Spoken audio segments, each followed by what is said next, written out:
another episode of Trans Confessions, a very queer journey.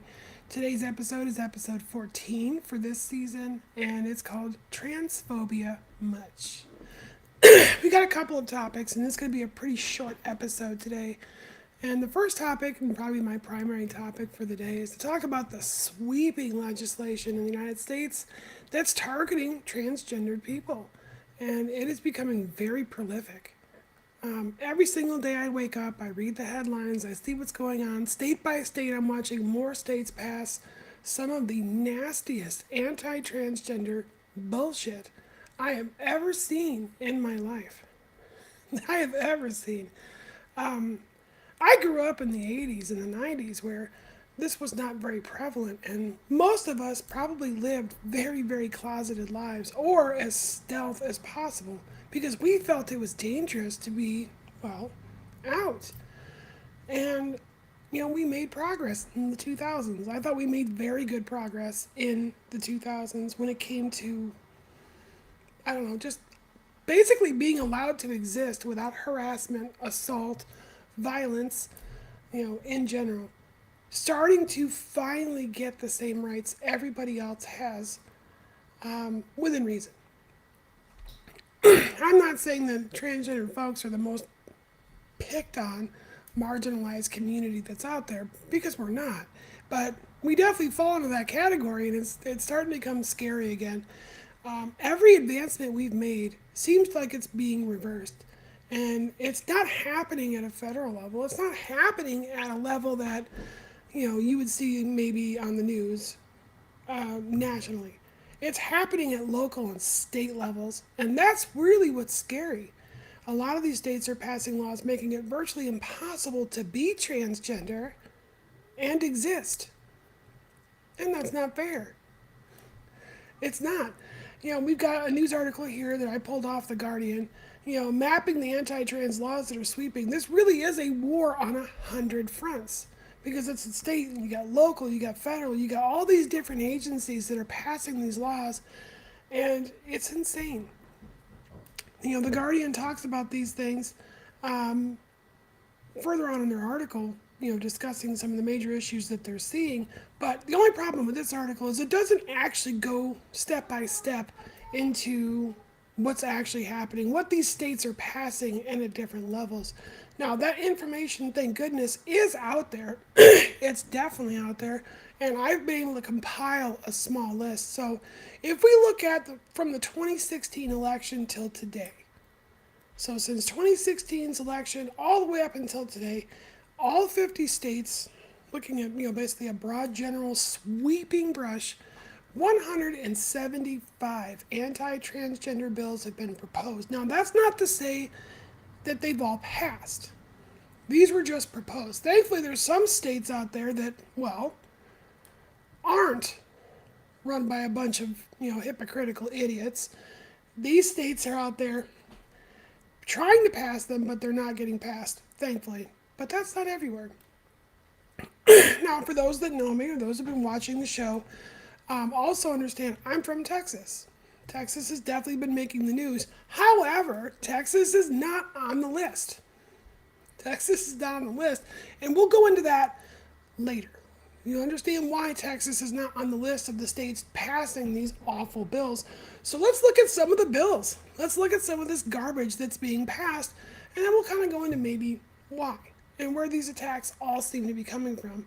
So you got Delaware, it had Senate Bill 227, and it's basically just requires a student athlete to compete for athletic teams or sports associated with their biological sex as determined at or near birth and based on the student's birth certificate. Okay, we hear a lot about this. Lots of states are trying to pass the same thing. So what do you do about intersex people? Their biological sex is neither. So then you're looking at, okay, what was assigned and placed on the birth certificate? Well, my birth certificate says female. So you've got states like Delaware who are also passing the Senate bills to make it impossible for transgender people to change their birth certificate. Oklahoma Senate Bill 2, student athletics. basically creating the Save Women's Sports Act, requiring certain athletic teams to be designated based on biological sex only. And it was an effective date as emergency, as in they had to make this an emergency resolution to be passed their Senate, their state Senate, to make sure that transgender women cannot, will not, and will be barred from participating in all women's sports. Oklahoma Senate Bill 1100. Vital records. Limiting sex or gender designation on certificates of birth to male or female only and prohibiting all non-binary designations. So Oklahoma basically did an all-out war on non-binary transgendered people. And that passed. So that's disgusting. So there's tons. You've got Kentucky Senate Bill 83, Tennessee House Bill 1895. You got Tennessee House Bill 2316. Let's see, Tennessee's got a ton. Tennessee House Bill 2633, Tennessee House Bill 2835, Tennessee Senate Bill 1861. It goes on. Tennessee's got over 11 bills for their Senate just to limit transgender people from accessing sports, bathrooms. I don't know what it is. Like, transgender people have to pee. Like, we have to do the same things everybody else does. And for whatever reason, that seems to absolutely infuriate other people. And it's like, what the hell? So you've got Arizona House Bill 2161, Parental Rights School Educational Records. So that one was a very small bill. It did pass, but it had to be amended. And that was more or less, school records don't have to reflect your gender identity. And this bill basically ensures that in Arizona. Arizona Senate Bill 1138, irreversible gender reassignment surgery for minors. So basically stopping transgender reassignment surgeries for what the state would classify as a minor. Now, I personally don't know any state in the United States that allows transgender gender reassignment or gender confirming surgeries on anybody under the age of 17. I don't think that's ever happened. So why there's this massive push now to make codified laws criminalizing the act? I don't know a doctor, honestly, a transgender care doctor, an endocrinologist, any of them that would even recommend under WPATH certifications that someone under the age of 17 be allowed to have confirming surgeries. So I don't know what the bullshit's all about when it comes down to this stuff, but a lot of these laws are definitely targeting minors. Okay, fine, like it happens. Like, I don't know. I've looked, I researched, I tried to find somebody who got sex reassignment surgery at the age of 13. And I can't find any. So either it's very well hidden, or the cases that they're talking about when they make these bills and they present them to the Senate or the House are fabricated and full of shit. So Indiana, again, participation in school sports. So that's their House Bill 1041. Utah comes as no surprise to me whatsoever. House Bill 11. Let's see here. Wisconsin. So, yep, this was actually a weird one. So, designating University of Wisconsin and technical college sports and athletic teams based on the sex of the participants only.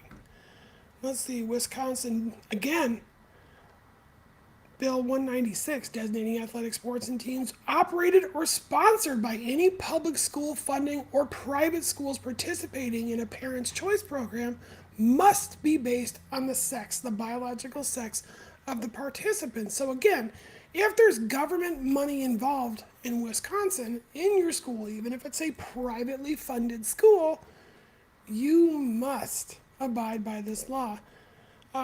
Wisconsin Bill 977, gender transition procedures, basically amending it to that. Now they're basically saying in the state, which this did fail. This failed. I'm going to put that out there. Did not pass.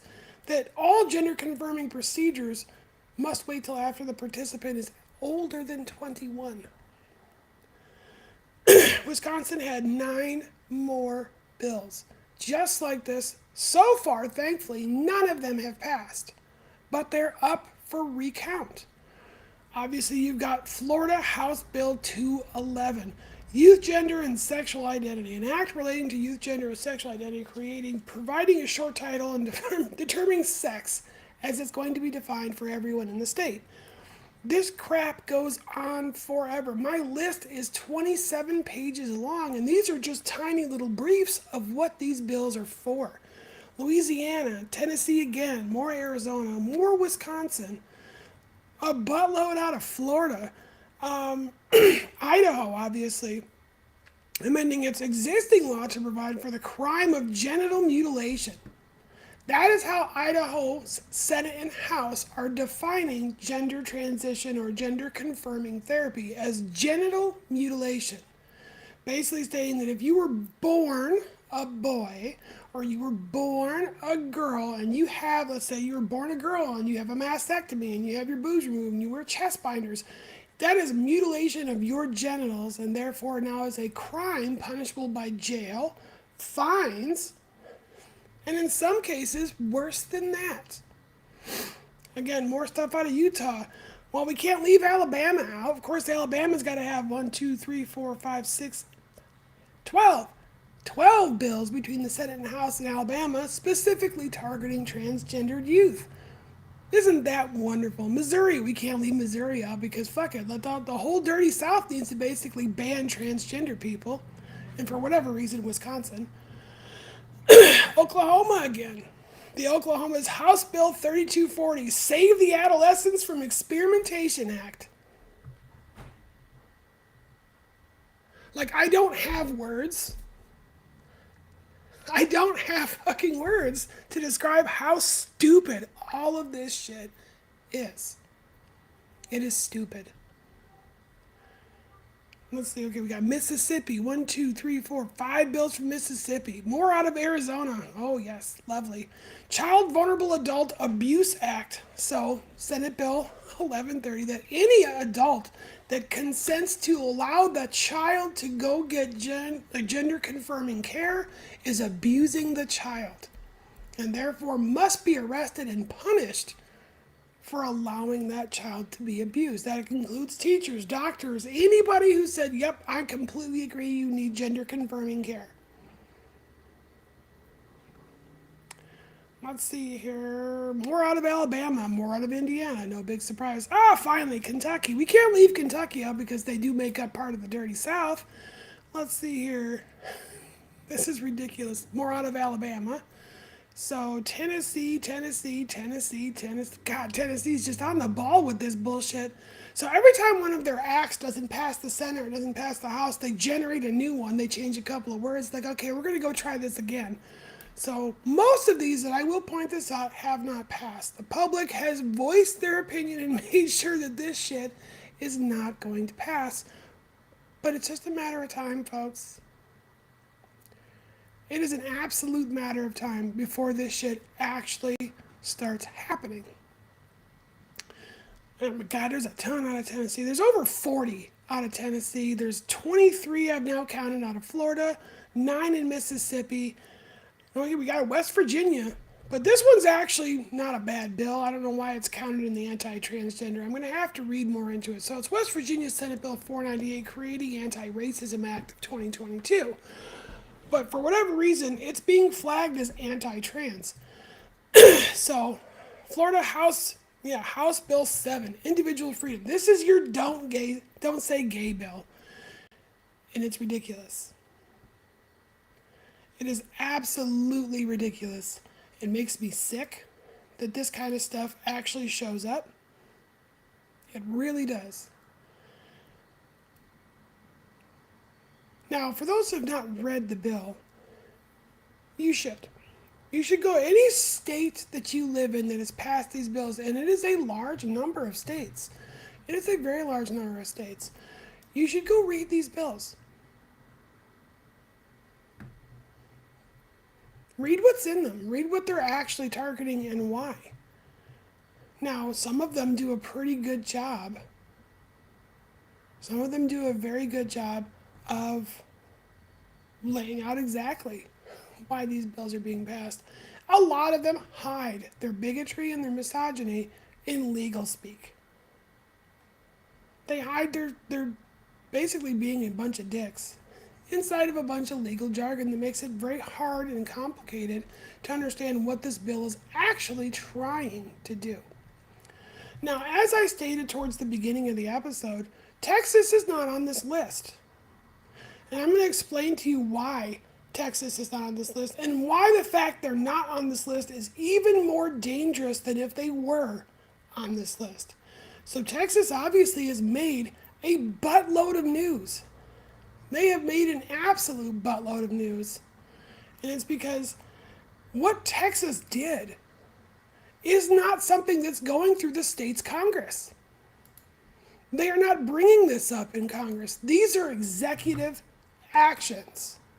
These are executive actions. These are things that the governor, along with his team of experts, have decided for themselves, very, very elitist-like, that they're going to force on the general population of the states that they are awarded to protect without vote, without consensus, without asking for any of the citizens who are going to now have to abide by these policies' opinions. Texas Governor Abbott, through executive fiat, forced Child Protective Services to go out there using Ken Paxton to investigate all transgendered children, investigate their families, and if they find out that that transgender child has received any kind of transgender confirming care, that the parents, guardians, or legal protections from the doctors that gave them the care all the way to the teachers that hid their transition can be prosecuted, fined, and possibly jailed. As far as the parents are concerned, the parents could actually lose their children. Their children could be taken away from them because the parents were gender confirming. To make matters worse, there are small provisions inside of that bill that if a parent themselves is transgendered and that parent's children show any kind of signs of being gender confused or talking about being gender confused, that parent can be arrested for significant abuse, mental mostly, and jailed. Not fined, jailed. And then have all parental rights stricken. This is tyranny. This is not protecting kids. Governor Abbott does not give two flying fucks about anybody's children at all. The proof is in the pudding when it comes to that nonsense. And we're going to go ahead and bring up a small little video.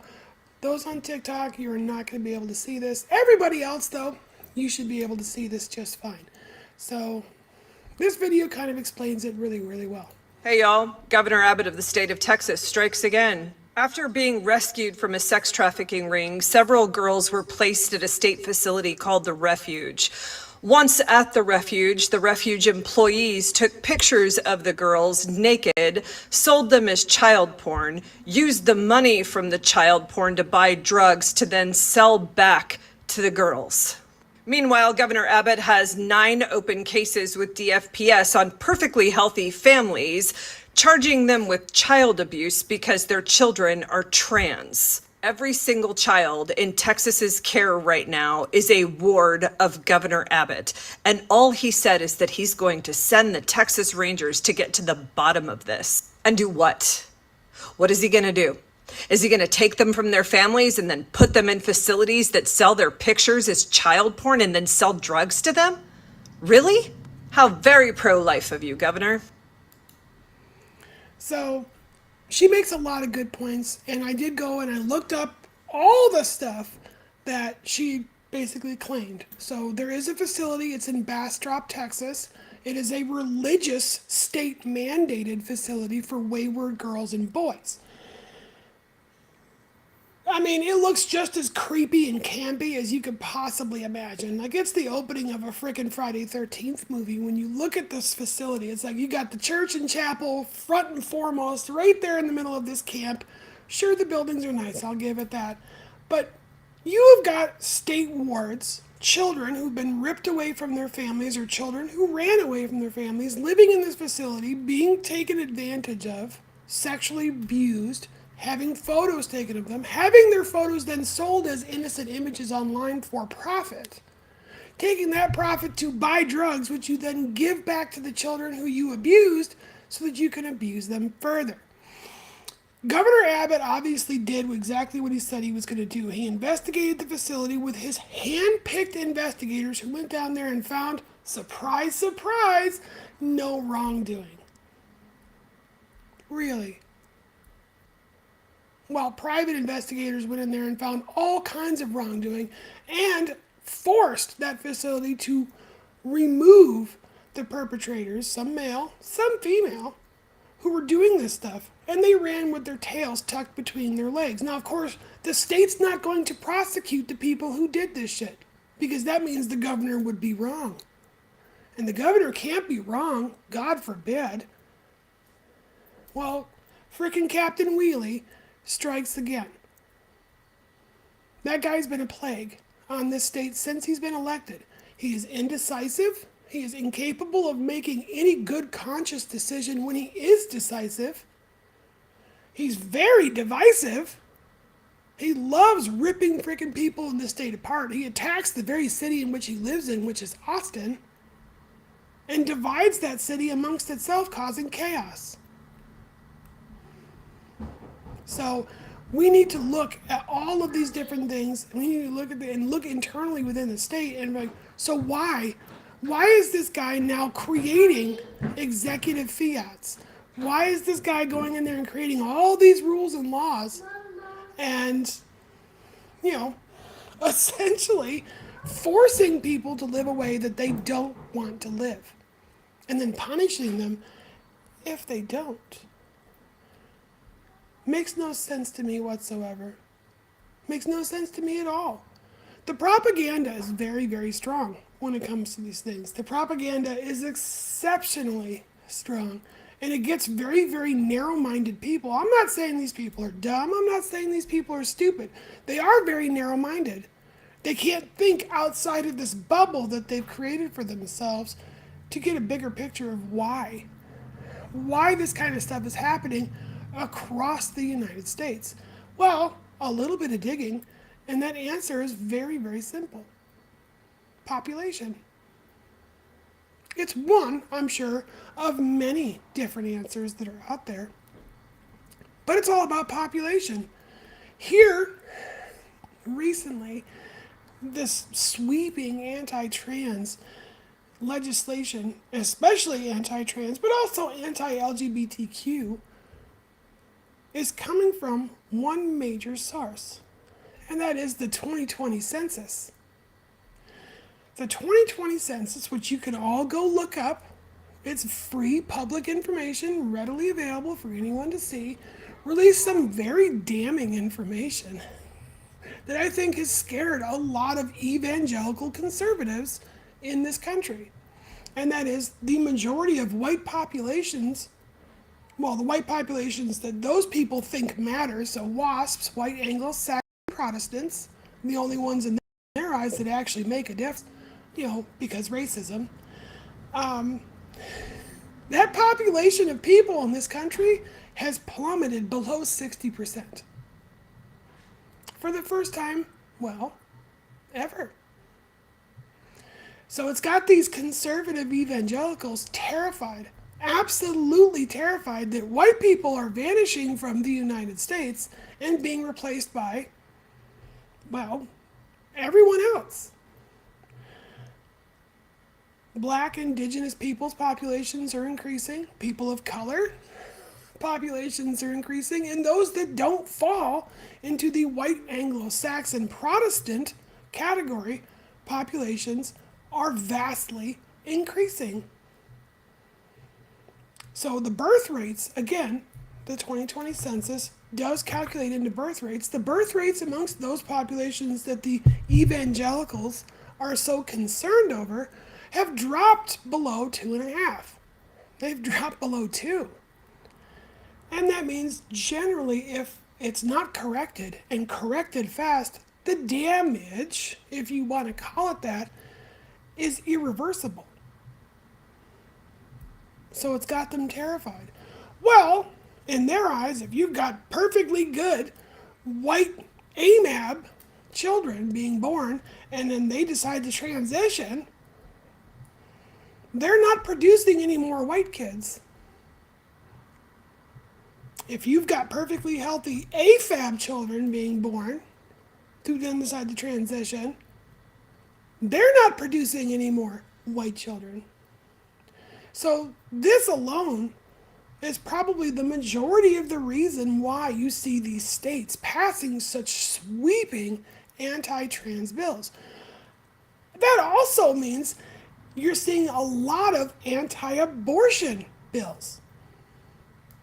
Think about it. The number of people who fell into the black or people of color category who were getting abortions pre-1970 was staggering. It was staggering. The number of people who were being wiped off the face of the earth that fell into the black and people of color category before 1970 in places like Planned Parenthood were astronomical. And it was all for population control. Nobody on the conservative or evangelical side said anything about the Bible condemning abortion when this was happening to black people or people of color. Nobody. I looked for any kind of advertisement I could find going all the way from 1981 back to 1961. Anything. Nothing. Nobody said shit when it was black people and people of color or indigenous people being massacred en masse in abortion clinics and hospitals. Nobody. Now all of a sudden between the late 1980s, 1990s, and the 2000s, you have this massive boom of white people getting abortions at places like Planned Parenthood. Now abortion is a huge deal. Now we must pass laws protecting these white kids. And I'm not saying abortion is right. And I'm not going to say abortion is wrong. It is not my freaking place to make that claim. It's not. I have no right. I have no right whatsoever. However, I find it awfully fucking convenient that the white evangelical movement to end or ban abortion in this country coincides with the massive decline of white births.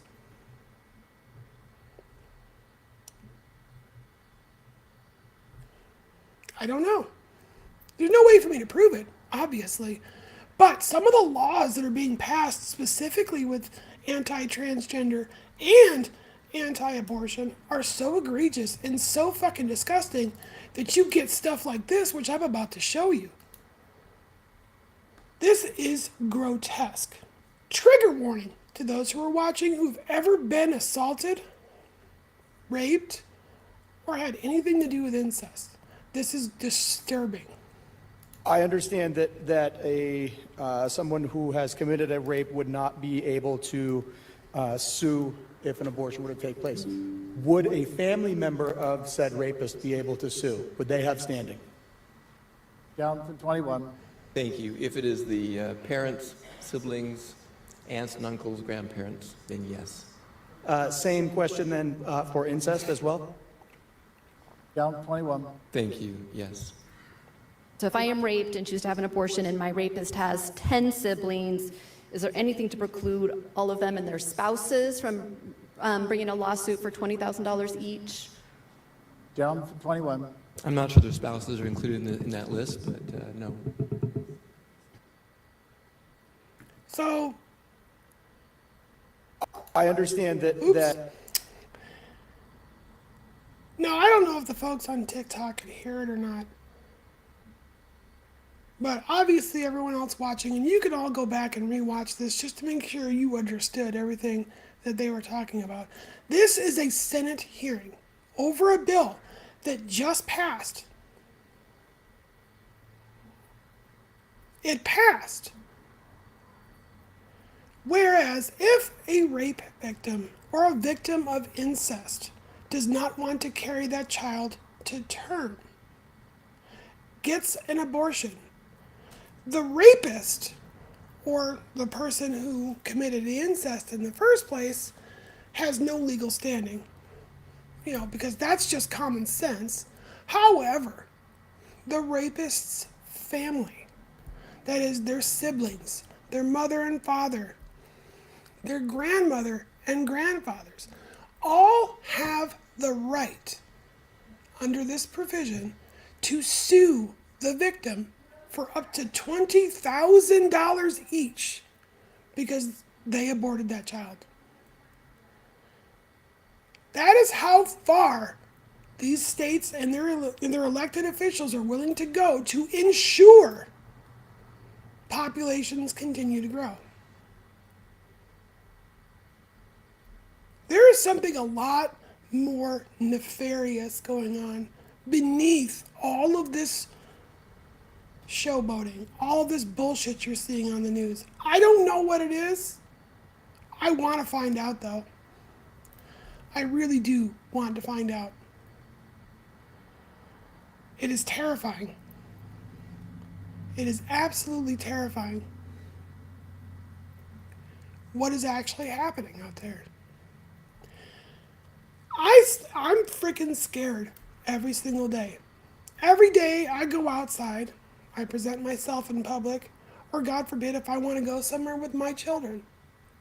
I'm afraid someone is going to call the police and turn me in because I'm transgendered in the state of Texas for the crime of having children. Well, having children while trans. If people out there, both Republicans, Democrats, liberals, conservatives, whatever, cannot see what is actually going on, what is really happening around us, wake the fuck up. Wake up. We are all being lied to. We are all being controlled, and it's disgusting. It is absolutely disgusting.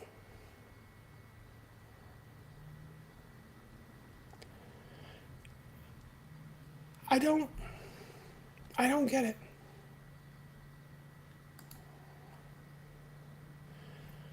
I have no idea why we are all facing these things. Oh, we got some people making comments on the live stream. Hello, everyone. Thank you for joining us. If you're joining late, just wait a little bit longer. I promise you'll be able to go back and rewatch this on demand from my website. I came out because I was tired of being afraid. I was tired of being afraid of myself. I was tired of being afraid of all those around me. I thought I was coming out to a world that was accepting and happy to have somebody who was a productive, useful, happy member of society living their true, authentic life. And now I'm being almost forced back into hiding. I never intended on transitioning to stealth mode, although there are a lot of trans people who do. They want to transition stealth, go and transition to their true selves, their true gender, and nobody would ever be the wiser. Change their entire lives and just live. And I know there's an awful lot of those evangelical Christians, if they had to allow us to transition, would prefer that. They don't want to know. They don't want to see you. They don't want to hear about your transness. They don't want to hear about any of that shit. Well, tough shit. That's my bottom line. Tough shit. You don't get to pick and choose how somebody else lives their life. I don't care how much legislation gets passed. I don't care how many bills get frickin' presented. I don't care.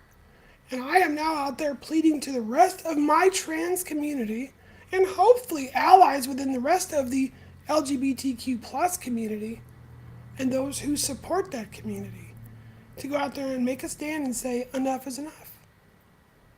And just say no. No, we're not going to live in tyranny. We're not going to live in fear. We are not going to be afraid anymore. It's time for this shit to stop. By any means necessary. That is my call.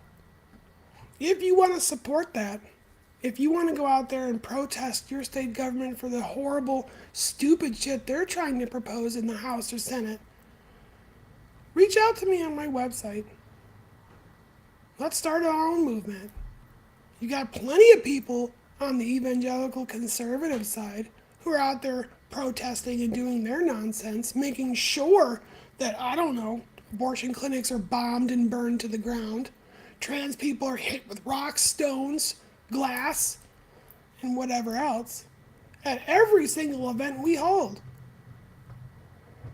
I thought it awfully convenient that the last bout of pride events across multiple states on the East Coast and central United States were rocked with violent protest, anti-protest, where several people in the LGBT community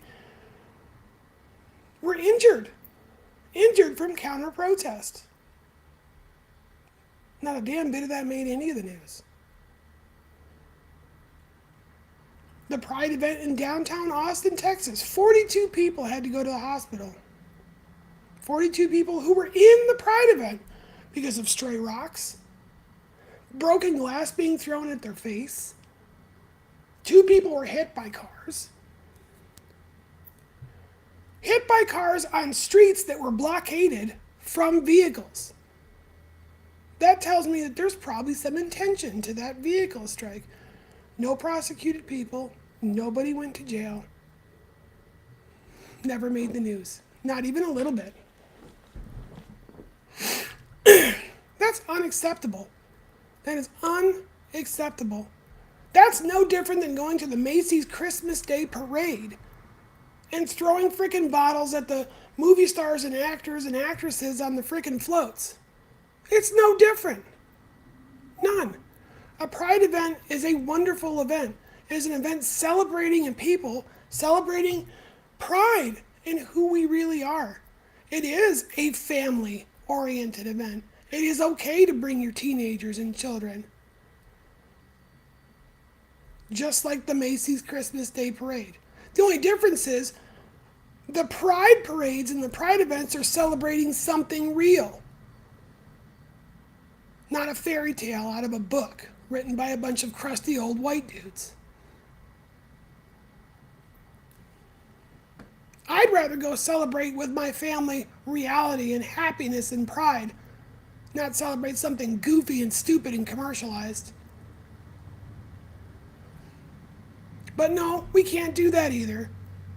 Because apparently reality scares people. They'd rather live with their sky fairies in fear of themselves forever.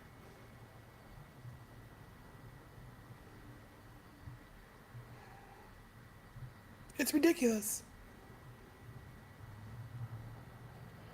This whole system is definitely broken, and I personally am tired of it. I'm tired of it. I don't know why we all have to deal with this stuff, but I'm not the only one, thankfully, out there fighting the good fight. I'm not. And I'm happy about that. But again, scared.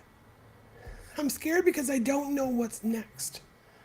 I don't know what's next. Now, another great creator out there, another wonderful voice in the transgender community, someone I follow all the time because I want to know what they're talking about. I want to know some of the things that they're doing. They're an amazing activist.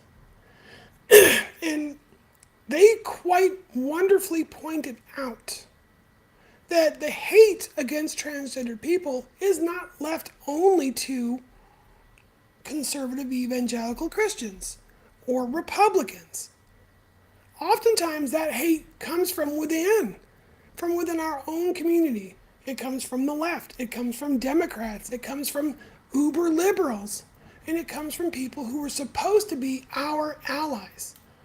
And I think she does a good job of bringing that up, showing the hypocrisy even from within our own community. So I'd say take a second and watch this video, and then in the comments, let me know what you think. Medical intervention to a child for a mental illness like this one, gender dysphoria, is child abuse. Okay, so the video I'm about to cover has been seemingly removed by its creator, but seeing as there were a lot of poorly informed things in that video, and it was spread to so many people, and we are now in Debunking Myths March, we're gonna cover it anyway. And to Alex, the creator of the video, thank you for taking it down, but I think we're all owed an explanation and an apology. Okay, let's get to it. As a gay man, being trans right now is a fad. Someone's gonna have to explain to me what about being gay makes you proficient on talking about trans issues. It's men who look like you who used to throw trans women out of queer bars. I mean, while we're flashing credentials that give you no extra authority to talk about transness, I'm a member of Actors Equity, a PADI certified scuba diver, and surely my Jewishness counts for something. Let's clear some things up for the people at home. Trans kids are almost never given gender-affirming surgeries. Generally, the only medical care they're ever given below the age of 16 is hormone blockers. A lot of times they end up being infertile after these treatments are finished. Puberty blockers can cause infertility, but only when combined with gender-affirming hormones. The same thing that is experienced by transgender adults, and again, is not administered till adulthood or near adulthood. And trust me, the doctors tell you, and offer fertility preservation options. But you know what irreversible changes doctors do make on infants without their consent, and often without the consent of their parents, is unnecessary surgeries to correct intersex kids. They're correct just the way they are. Do you bring this kind of energy to that fight? Being transgender is a diagnosable mental illness. Okay. While we're here, why don't we talk about the mental health history of homosexuality? In 1968, DSM-2 listed homosexuality as a mental illness, and it wasn't until '87 that it was completely removed. The World Health Organization kept it till 1992. That is within our generation that someone could have made the same argument against you and your sexuality. Imagine if you were ripped away from the arms of your parents because you held hands at school with your boyfriend. Not such an appeasing picture now, is it? And you know what? If we do want to treat it as a mental illness, do you agree with denying kids treatment for other mental illnesses? Look up the statistics for people who commit suicide after transition. I did! For all trans people, gender-affirming surgeries and care reduce suicidal ideation by 44%. That's the Journal of the American Medical Association. But the Trevor Project checked trans youth specifically. A 40% reduction for young people given gender-affirming hormone treatment. Have you considered the high rates of suicide ideation might be because people, even queer people, think of us so lowly, are so happy to punch down on us and dehumanize us and lie about us that they would support tearing trans kids from supportive family? She made absolutely wonderful points in that video. The Trevor Project has done a wonderful job of tracking progress amongst transgendered youth as well as transgendered adults. And yes, a 40% reduction in suicidal ideation for those that actually get gender confirming care as compared to those that don't. That's a 40% reduction in the possibility of that poor child unaliving themselves out of sheer depression because they don't get to live their truth, their authentic life. Whether you want to sit here and make the claim that it's a mental health problem or that it's perfectly natural, or maybe you fall somewhere in between those two definitions, it makes no difference where you sit. If your job is to protect life because you're a pro-life person, then you should be out there supporting, absolutely supporting transgendered youth getting gender confirming care. Because I'd say a 40% reduction of the chances of that kid killing themselves is far better than nothing. So what about the rest? What about the rest of the transgender youth that still might have a high possibility or an absolute likelihood of unaliving themselves? Well, just like she pointed out, maybe if the rest of the world, even gay, lesbian, and bi people who fall within our community, didn't spend so much freaking time harassing and bullying and basically outing these kids as a mental pariah after they got their confirming care. If people like Ben Shapiro didn't run their fucking mouth all day long, basically making fun of transgendered people, sometimes in some cases 45-minute tirades on his dumbass show talking about how dumb and stupid and ridiculous trans people actually are, these kids wouldn't kill themselves. Whatever happened to the things that your mother taught you when you were a kid, that if you didn't have anything nice to say, shut up. I don't go around publicly bashing Christians for believing a book full of lies, but that's exactly what they do. Nothing in that book was ever written by any God or Jesus. It was written by men. It was elected and voted over by dudes who sat down in multiple ecumenical councils discussing what was going to go in it and what was not, what was believable and what wasn't believable. And none of it's fucking believable. I could spend 4 hours live talking about how stupid every word in that book is and how full of shit it is, but I don't, because it's not nice. Because there are people who base their entire freaking lives off of the scripture written in that book. Fine. Have fun with it. That's great. But you got entire show segments of people on the conservative right dedicated specifically to bashing, harassing, poking fun at, and bullying transgendered people. And they wonder why it's only a 40% reduction in suicidal ideation amongst children who've actually been able to get gender confirming care. Well, hell, if you make fun of somebody long enough, I don't care if they've got a mental health problem or whatever the hell they might be going through, they're probably going to have a higher likelihood of suicidal ideation. That's common sense.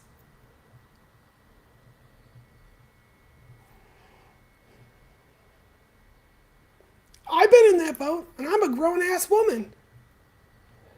I've sat very low in the dark, so tired of people stabbing me daily. People who I thought were supposed to be my allies. Lesbians, gay men, people who are bi or just queer in general, have said some of the most hateful shit there is to say against transgender people. How dare this guy go out there and make a video publicly saying that being transgender is a fad? It is not a fad.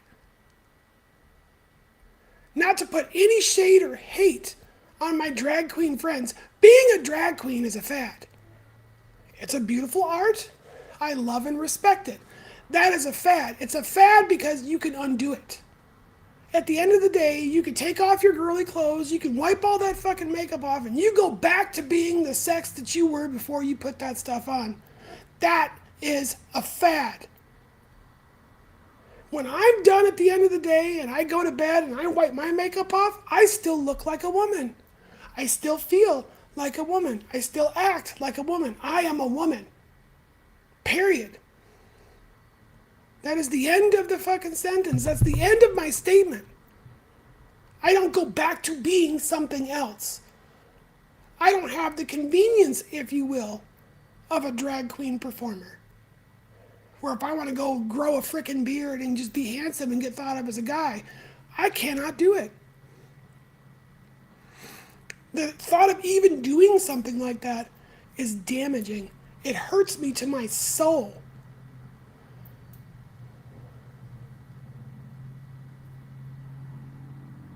It's disgusting. The very, very argument that being transgender is a fad is horrendously disgusting. The answer is no. We are not a fad. I don't care how many transgenders there are.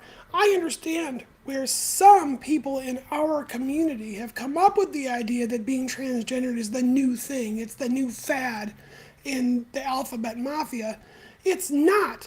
It's because we had had such a boom of loving and accepting behavior amongst all peoples in this country for a good long time that transgendered, closeted, egg girls, egg boys, egg non-binaries who were terrified to come out are finally coming out.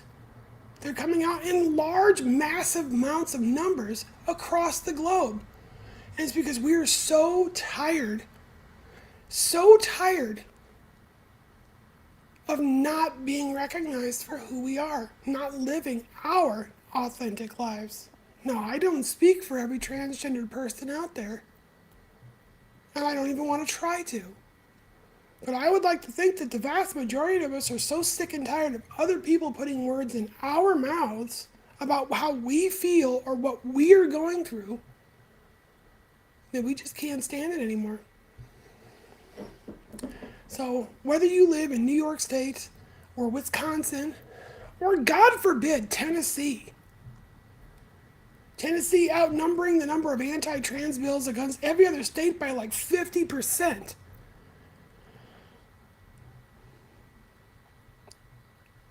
Get out there and fight for this. Join me in this fight. Join my wife and my children because they don't want to lose their parents. They don't want to lose their parents because I just happen to be transgendered. Personally, I'm not keen on spending any time in prison. Because it's Texas, I know damn well, beside the fact that my birth certificate, my driver's license, my fucking passport all say female, they'd be the kind of dicks that would go like, stick her in the fucking male prison anyway. And I wonder why I think that. Oh, it's because they've done it. They've done it 400 times. It's ridiculous. It's absolutely ridiculous. Now, the one thing that I've been able to accomplish that I feel very, very accomplished is I got someone, like a lot of the commenters that come in my TikTok or my live stream, who want to talk and run their mouths about how sick I am and I need Jesus and everything else like that. Well, thankfully, we've got organizations like the ACLU that prosecuted one of those people who did it in real life. And that person is now facing a $600,000 fine, plus my personal lawsuit against them for $4 million in damages and up to 10 years in prison. Not state prison. I didn't want them being protected by the Texas state judicial system. Federal prison. They will go to federal prison for a very long time. So hopefully that case goes well. I don't think I'm going to get any of my damages, but I figured I'd throw it in there just for shits and giggles. I don't need negative commentary, nor do I care to read any of the negative commentary out there. None of us trans people do. I don't go around harassing anybody. I've always lived my life, even before transition, with the mindset that if I am not violating that person's life, liberty, or the ability for them to own property, then I have not wronged anyone. And it saddens me that so many other people out there need to stick their noses in business that they have no business being in. It's nice to have people who maybe have a different opinion than I do, but whether I get to exist or not is not an opinion. That's an oppressive statement. Walking into my life and saying, you don't get to be you because I said so, is not a goddamn opinion. You're just being a bigot. You're being oppressive. You're being disgusting.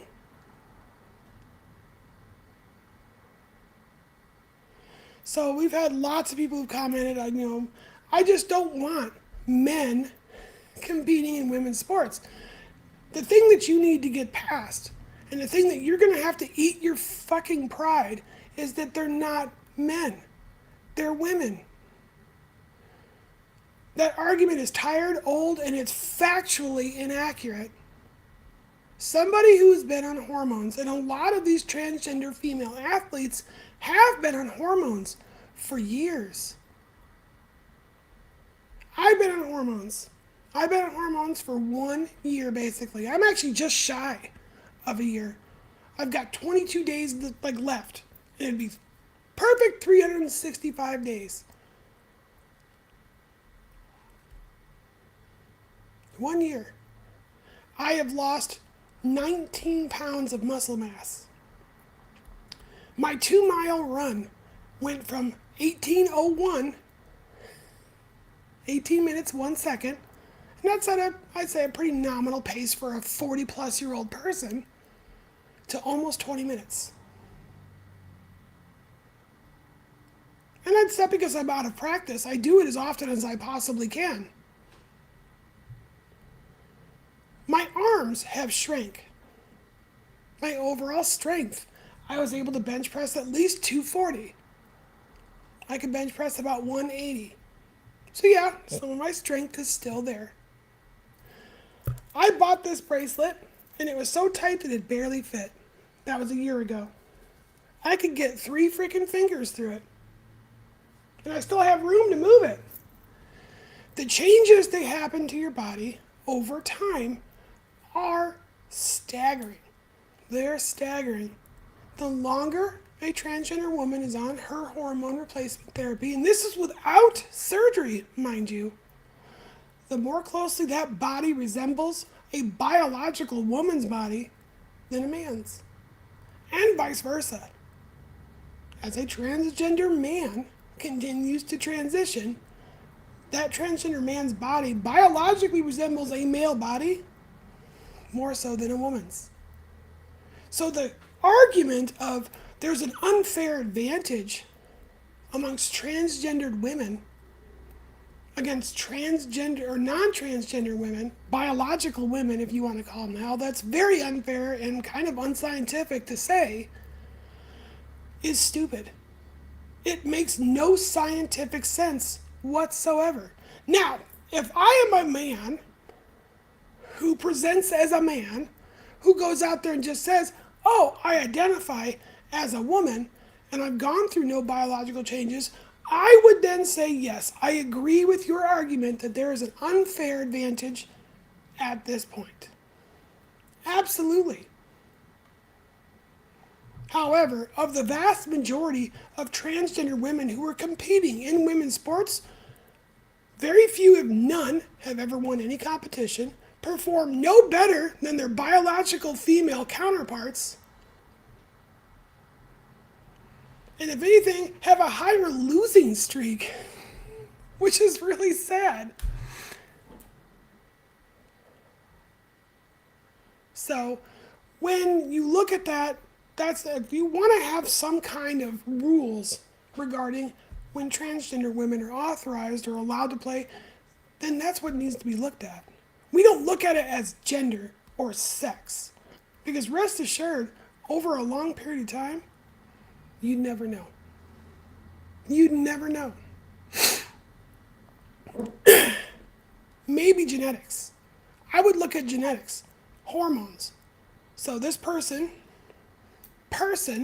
not male, not female, this person has the genetic makeup and the hormone levels of a 23-year-old female.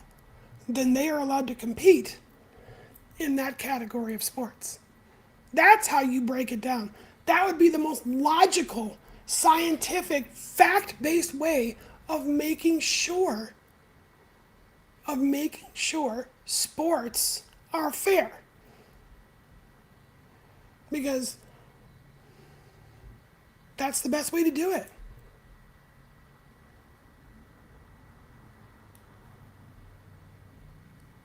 It really is. That's the end of my segment. That's as far as I'm going to go on this discussion. There's a lot of information that's out there that I encourage all of you to go look at. You need to go look at these things, research them for yourselves. Look up the facts for yourself. We don't need to live in the world of lies and media entertainment telling us what to believe. I don't want you to take my word for shit. I have my belief system, and none of you are going to change it. And I don't intend on changing anybody else's. What I do want to do is make sure you're informed. Here's the information. Here's the other side of the story that maybe you're not hearing.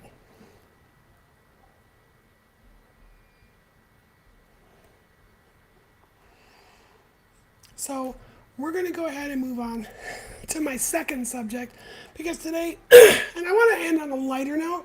So today we're actually going to be rating. I thought you all might like this. We are going to be rating a game that I've been playing for a long time and its brand new variant because it is so much fun. It really is. So I am an old veteran of League of Legends. I loved that game. I played on PC. I have been kind of not playing it for quite some time. And as a matter of fact, I deleted my old account because my old account was when I presented a little bit differently. So I wanted to create a new account with my new name. So if anyone out there is playing League of Legends, you can find me. I promise I am not difficult to find on either platform. So I created a new account. Unfortunately, I'm back down to like bronze. So sad.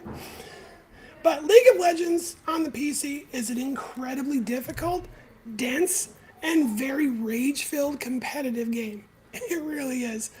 It's known for inspired players that are really, really good at it to go out there and climb the ranked ladder or even watch some of the other best players compete live on some of the major events that are out there. Players typically choose from rosters who fill different roles. So the roles are broken down if you're not aware. This is an arena rage battle game. So everyone's contained within an arena. You play a character. That character then has to assist its team, go out there and defeat the other team and their characters while playing special roles. The dynamics of League of Legends are very complicated. They're very deep, but they're very, very complicated. So those being complicated means a lot of players are very intimidated when it comes to playing that game. Now, Wild Rift, which is the one I've been playing here a lot recently, is a brand new variation on League of Legends in a mobile platform. You don't have to play this on a console. You don't have to play this on your PC. You can play League of Legends Wild Rift right on your phone. Now, being said, I love League of Legends. But yes, even I get very intimidated with all the different controls and the presets I have to design into my keyboard to make sure that I know what the fuck I'm doing. It's very, very difficult. It's a huge learning curve. It is a massive learning curve. So how did the creators of League of Legends take all of that art, all of that graphics, all of that wonderfulness and cram it into a mobile platform? I thought they did a great job. So we're going to go into kind of the differences and the fun of League of Legends Wild Rift. So a lot of the same characters from League of Legends are in Wild Rift. If not all of them. I think they're all there now. It didn't start out that way. You had a very small group, like less than 30 heroes to pick from. There's well over 200 heroes and 200 variations to each one of those heroes that you can pick and choose. So showing what you see on the screen now, this is a screenshot of like your team build layout where you get to pick who you are based on your position that you're going to play. So you could do duo, you could do support, you can do jungle. You can pick any one of those positions that you want. Obviously, you see my girl sitting right there. That's my girl Jynx. I love her as a character. I love her mental instability because it makes a lot of sense for me. So, because I am definitely mentally unstable. Jynx is definitely my favorite, but she's also one of the most useless characters too.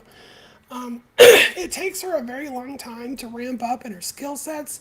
Her weapons are very, very weak, especially when you're in a heavy battle scene, which I'll show you a picture of kind of like what that looks like.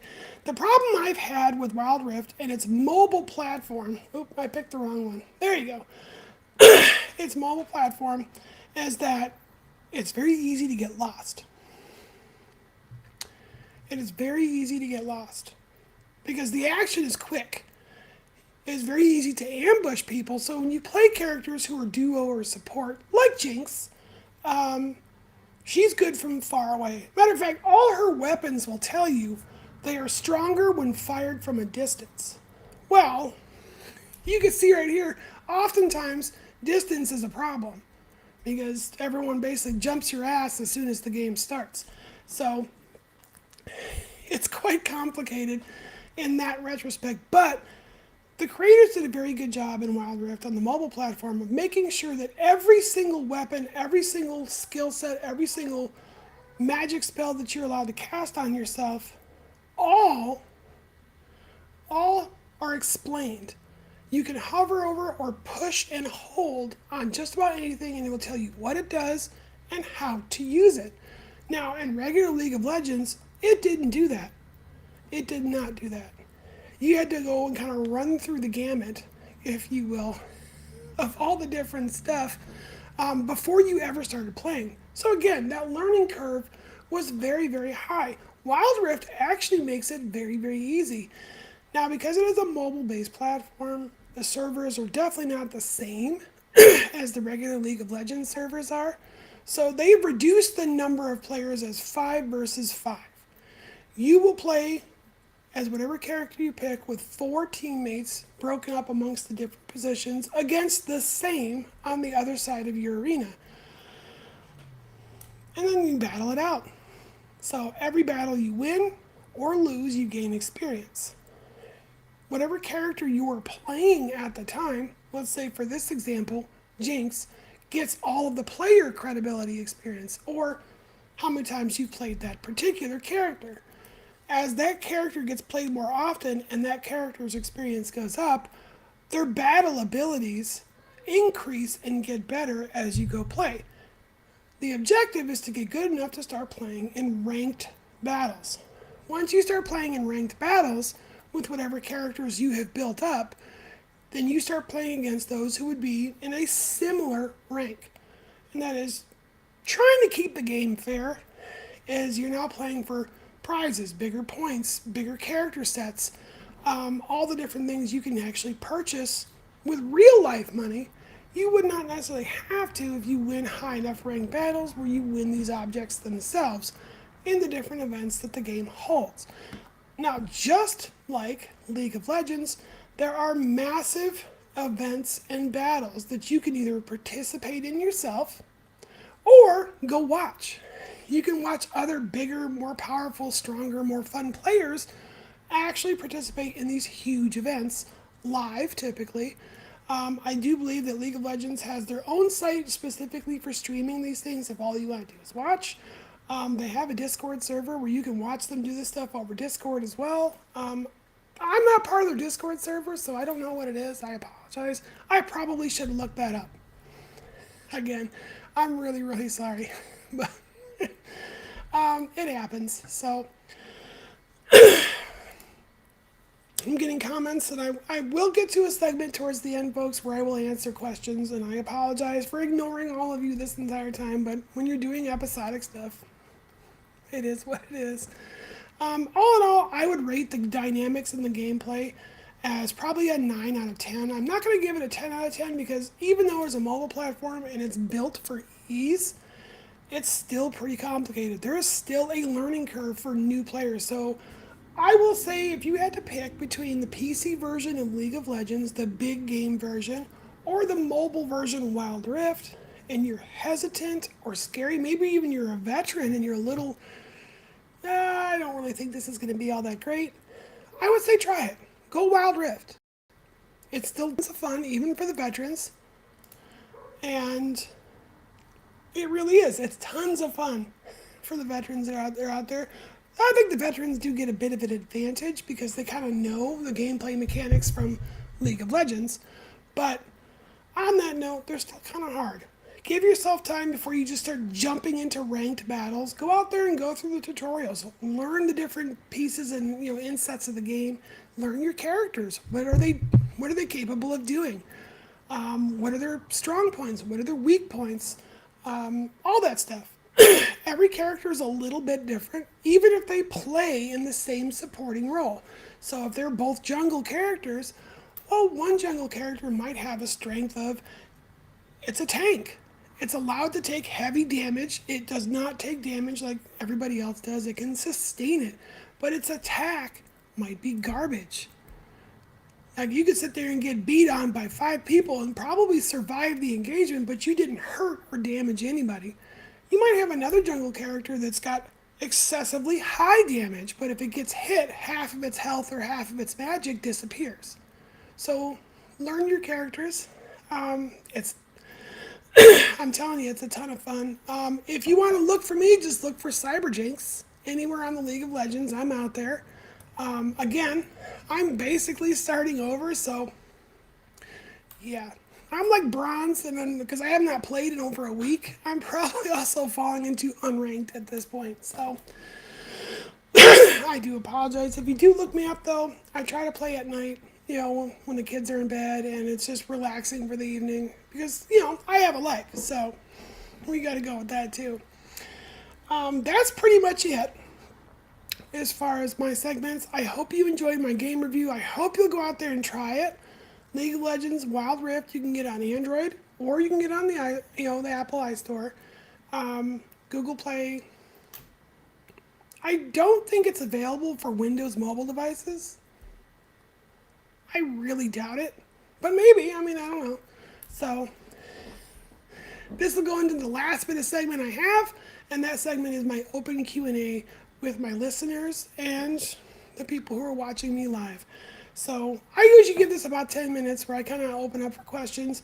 Now, I do prefer the questions be related to the topics we discussed today. So if you want to talk about the game, I'm happy to answer questions about the game. If you want to talk about my segment where we have a huge issue with transphobia, I will definitely discuss those. If it's personal questions about me, that's not what this show is for. But you can always catch me live on TikTok on other days when I'm not doing my show, and I am more than happy to answer those questions for people. So let's go ahead and move into that particular segment. So TikTok, your questions are open. Everybody else, your questions are open. And I might actually put the chat overlay on. There. So now you guys can see the chats on my live stream video. And then TikTok, well, you can see your chats anyway. So I will leave that up. And I'm going to put my website up there. Because one thing I definitely want to end my entire live stream with is I have got my own merch store. Finally, it took forever to get all the people who wanted to sell their wares and help me design my shirts and coffee mugs and all that fun stuff.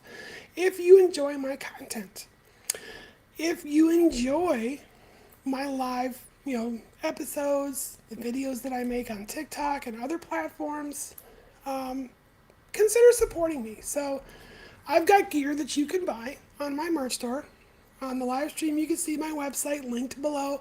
For those folks who are watching on TikTok, I have a link tree in the top of my profile. Click on my picture, you'll see it.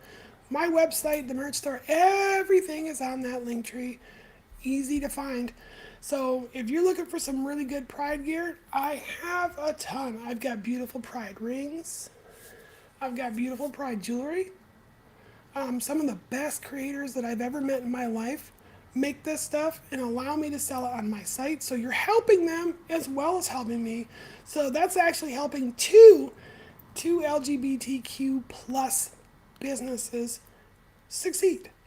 Plus, if you really want to support me, because you want to support someone who's trans and you want to support someone who's a combat disabled veteran, what better way to do it than buy something really cool for a loved one? I've got clothing, I've got shoes, I've got makeup. All that's available in the merch store. So consider checking it out. That's what allows me to continue to do this, because if I'm not making some kind of money, well, it means I've got to go back to work and work a full-time job. So I'll do whatever I got to do, but I figured this is a lot more fun. And you guys seem to be pretty entertained too. So Dallas asked on TikTok, for those people who can't see the chat on my live stream, why do I think states are trying to stop trans kids? So I actually kind of went into that a little bit during the show, and I don't mind revisiting it briefly. The biggest issue that I've been able to identify as to why states would be passing such pervasive, sweeping anti-trans bills has everything to do with population. So, if you look at the populations based off of the 2020 U.S. Census, the birth rates for Black, Indigenous, people of color those groups of people have actually increased. It's not a significant increase. You're talking maybe a 1.5% to 2% increase of birth rates amongst those groups. Not really that big. But when you're looking at the birth rates of white Anglo-Saxon Protestants, well, that would be negative 37%. The birth rates are plummeting. Given that between the 2010 and the 2020 US Census, the density, the population density of white Anglo-Saxon Protestants has now dropped below what they call a critical rate. And the populations of BIPOC have actually increased higher than they've been, well, in the history of the census. So that stands to reason that those who fall into the white Anglo-Saxon Protestant evangelical conservative group of people are now terrified that they're going to be outnumbered. So in states where they still have a large amount of control over its citizenry, well, in their very twisted, demented way of thinking, it makes sense to force transgendered people to not be trans because, unfortunately for us, at the end of the day, yes, transitioning usually means we can't make new babies. If you have a transgendered youth who goes through transition, well, that transgendered youth, male, female, or whatever, is probably not going to make new children. Well, until we get a little bit more medical innovation that allows us to fully transition. And I mean, that's coming. That is coming. It will happen eventually, I can promise you that. It's just not very prevalent right now. So, yeah. They're terrified. They're terrified that they're going to be outnumbered and eventually outvoted. Same thing with the abortion.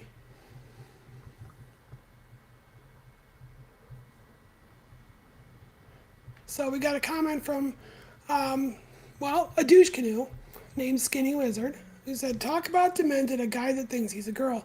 I'm not a guy. I don't think I'm a girl. I think I'm a woman. So, well, Elvis, you can get your Jynx. Elvis posted they'd love some Jynx fan merch. Well, if you want some Jynx fan merch, there is a ton of it. Some of it's on sale right now, too.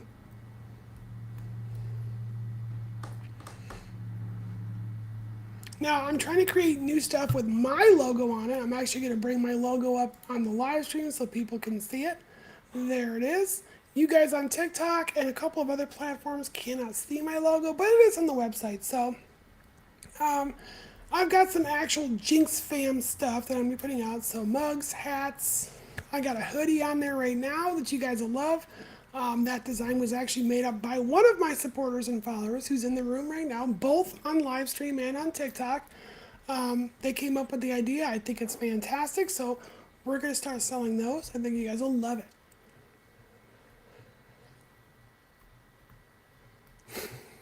Yes, I agree, Elvis. But yeah, this is not uncommon to get trolls, folks, and it's okay that they're there. They have the right to speak their mind, and you have the right to ignore them. So, but yeah, I enjoy answering questions, and I hope, Dallas, that last segment answered your question as well as it possibly could. Now, is that the only reason that they're passing all this anti-trans stuff? No, that's obviously not the only reason you're seeing states and legislations passing these anti-trans bill. A lot of the reason I think it is, but good old-fashioned misogyny, bigotry, and just plain old hate. I'm sure there's quite a bit to do with that too. So, Elvis asked, where can I find the links? So if you're watching on TikTok, if you go to my profile, I have a link tree in my profile. If you click on that link tree, it actually gives you all the links you need to find whatever it is you're trying to do. Now, if you're watching my live stream, The link to my website is actually showing on the screen. So just go to that website, go to merch on the menu, and then pow, it's all right there. It is searchable, and it is broken down by categories. So if you're looking for, let's say, a necklace or a bracelet, you'd go to jewelry, and then you'd go to bracelets, and then you can find really, really pretty ones. Most of the jewelry that's on there, either I have purchased and tried on, or they sent me a sample I had to send back. All of it is very pretty. Even the inexpensive stuff, I mean, you get what you pay for. It is cute, it lasts, it's durable. It's worth it. So, Skinny Kitty on TikTok stated, I hope Canada does not do the same. I hope they don't either. This stuff is, like I said, it's become very pervasive and it's very disturbing. And that, to me, is very scary. It really is. So, Elvis, you're on TikTok. You won't see it on the screen. If you're watching my live stream as I'm broadcasting, so that would be YouTube, Twitter, Facebook, Twitch. If you're watching from there, then yes, you would see it on the bottom of the screen because that screen's not long, that screen is wide.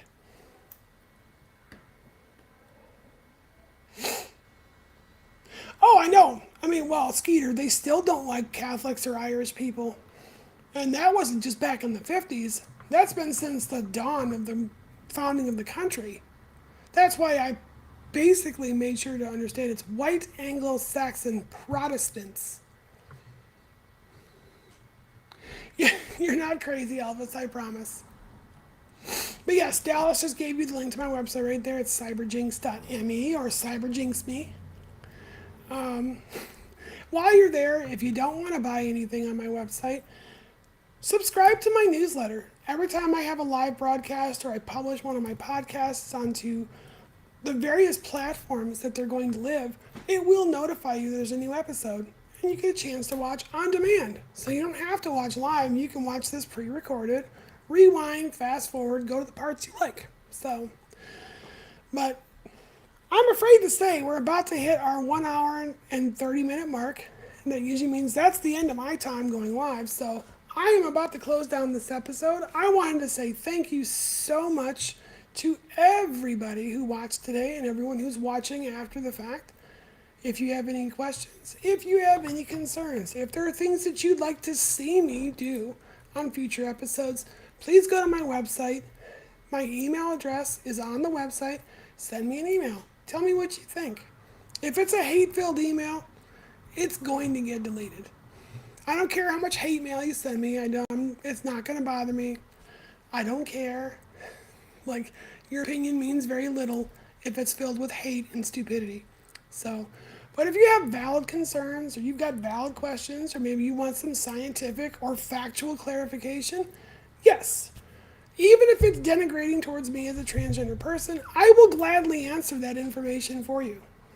So, that's the end of my episode for today. Thank you so much for joining us, and I look forward to seeing you on Wednesday for my next episode at 11:30 Central Standard Time. Till then, take it easy.